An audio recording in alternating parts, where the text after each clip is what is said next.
Dalam Bapa dan Putra dan Roh Kudus. Amin. Allah Bapa, Allah Putra dan Allah Roh Kudus. Yesus adalah Raja segala Raja.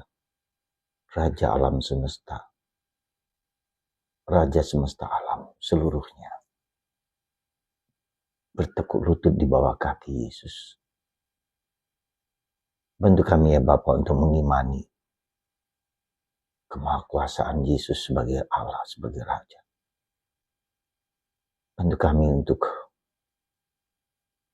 mempersembahkan seluruh diri kami, kekuatan kami, keyakinan kami kepada Sang Juru Selamat, Sang Penebus, Sang Penyelamat, Sang Allah, Sang Tuhan. Terpujilah nama-Mu kini dan sepanjang segala masa. Amin. Para saudara,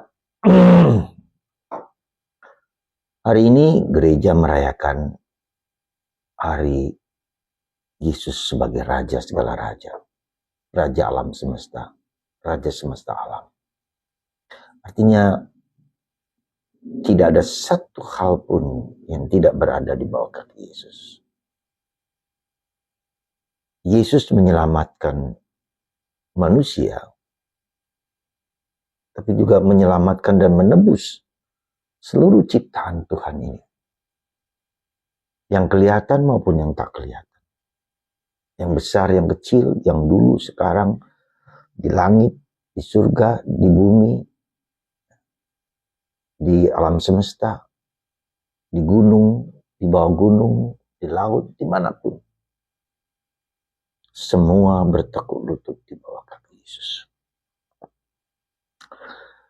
Dan karena itulah maka kita memiliki iman yang kokoh, yang teguh. Ya. Kita memiliki keyakinan yang dalam. Kita tidak pernah boleh takut dengan apapun. Sekali lagi, apapun. Karena kita punya Tuhan yang berkuasa mengontrol kehidupan. Dan tugas kita lah supaya iman ini kita sebarkan kepada orang lain. Kita nyatakan kepada orang lain. Kita berikan kepada orang lain. Dan itulah yang menjadi tugas dan tanggung jawab kita bersama. Untuk mengalami kuasa Tuhan, kekuatan Tuhan yang dahsyat dalam hidup kita. Ya. Supaya kita bagikan kepada orang lain bahwa imanku ini adalah iman yang benar. Iman yang sesuai dengan kerinduan hati kita masing-masing. Iman yang menjawab seluruh kebutuhan. Tuhan bukan hanya Tuhan yang menonton, yang jauh dari kita, tapi Tuhan yang dekat, hadir dalam penderitaan dan salib dengan dalam kekuatan kemasalah. Tuhan hadir. Dan inilah Tuhan yang membumi. Tuhan yang merakyat. Tuhan yang membebaskan. Kenapa membebaskan? Karena kita memiliki warisan dosa asal yang membuat kita ingin jauh dari Tuhan. Ingin melepaskan dan ingin menjadi seperti Tuhan dengan kesombongan. Dalam diri kita ada warisan dosa, 7 dosa yang diringkas oleh gereja. Cabul, marah, iri, ya. Kemudian malas, serakah, kikir. Ya. 7 dosa itu melekat dalam diri kita dan itu membuat kita semakin menjauh dari Tuhan. Dan bahkan itu bisa menjadi lubang di mana sang iblis bisa menghancurkan kita.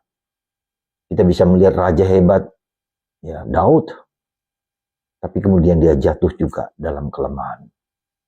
Raja hebat Salomo, ya, tapi dia juga jatuh. Salomo yang membangun bait suci Allah, tapi dia jatuh dengan bergaul dengan istri-istrinya yang orang kafir itu. Lepas daripada itu semua, banyak raja juga hancur lebur. Tapi kita bisa melihat sekarang, Kristus Raja Sang Raja akan hancur oleh apapun. Maka mari Anda dan saya memuji dan bersyukur kepada Tuhan atas rahmat yang berlimpah ini. Kita puji Tuhan, Allah hidup dan meraja. Haleluya, haleluya. Tuhan memberkati Anda semua. Bapa, Putra, dan Roh Kudus. Amin.